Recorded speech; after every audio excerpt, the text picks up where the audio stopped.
पाकिस्तान को वो बड़ा अंडर एस्टिमेट कर रहा है इंडिया। मेरा ख्याल है कुछ सरप्राइजेज इंडिया लिए बगैर हटने नहीं लगा। अब उस पे मोदी के सर पे जंगी जुनून तो सवार है, और अब ये भी नहीं कह सकते कि ये जंग किसी ने, अब उसने जवाब दे होना है ना जी। अगर जंग वो नहीं करता तो भी उसका सियासी जो है ना वो कैपिटल लूज होगा, और अगर जंग करके हार जाता है और फिर भी वो उसकी सियासत जो है ना वो उसका क्रियाक्रम हो जाएगा। तो वो अब जिस तरह उन्होंने ओपन हैंड दे दिया है अपनी अफवाज को, लगता ये है, आपको भी ये लगता है कि कुछ ना कुछ तो अब होना है।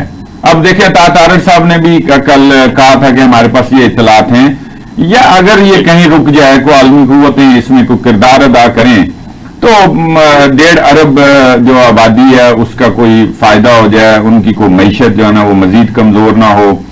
मैं आपको एक और बता दूं, मेरे पास एक रिपोर्ट है, परवेज मुशर्रफ दौर में 2001 और 2 में कोई $3.5 बिलियन इंडिया के लगे थे और कोई 1.5 अरब तकरीबन $1.5 बिलियन पाकिस्तान का लगा, सिर्फ अफवाज को एक दूसरे के सामने खड़ा करने से।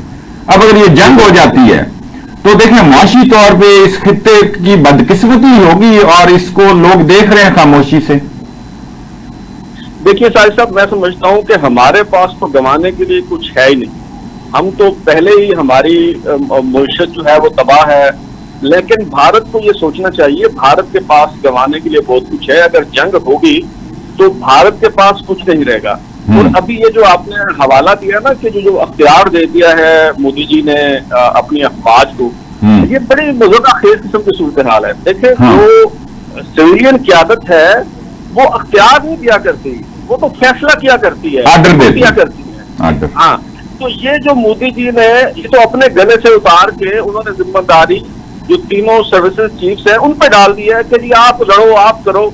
अच्छा, इसलिए कि उन्हें अंदाजा है कि मौजूदा सूरत हाल में कोई एडवेंचर नहीं हो सकता, तो कोई अगर तीर तुक्का लग गया तो हुकूमत क्रेडिट लेने के लिए आ जाएगी, और अगर कोई नाकामी होगी तो मोदी जी फौज में डाल देंगे कि जी देखें जी हमने तो फौज को अख्तियार किया था। तो ये बड़ी मौजूदा किस्म की सूरत हाल है। और इस दफा साहिब मेरा ख्याल है कि लोग आप सबको ये कर रहे हैं कि जिस तरह की बालाकोट पे सर्जिकल स्ट्राइक, मुबैना सर्जिकल स्ट्राइक भारत ने जो है वो किया था, शायद उस किस्म की कोई मुहिम जो ही हो।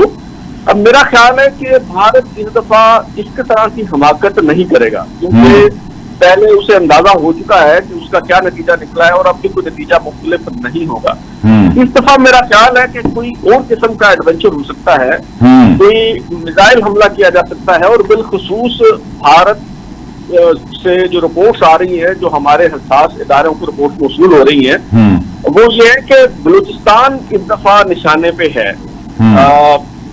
यही वजह है कि पाकिस्तान के जो F-16 है उन्हें पिछली एयरपोर्ट जो है वहां पे मुंतकिल कर दिया गया है, क्योंकि गवादर पे कोई किसी किस्म का BLA के साथ मिलके कोई पाकिस्तान के खिलाफ कोई साजिश हो सकती है, वहां पे कोई एडवेंचर किया जा सकता है, या कोई बरामूस मिसाइल जो है उसके बारे में भी ये इतलात आ रही हैं कि उस तरह की कोई हमाकत भारत की तरफ से की जा सकती है।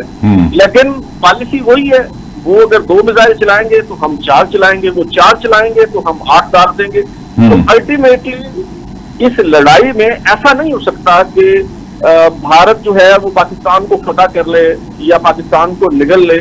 तो दोनों मुल्कों का नुकसान होना है, लेकिन चूंकि भारत एक तरक्की याफ्ता मुल्क है, उनकी मईशत ग्रो कर रही है, तो जाहिर है उन्हें हमारी निस्बत बहुत ज्यादा नुकसान है।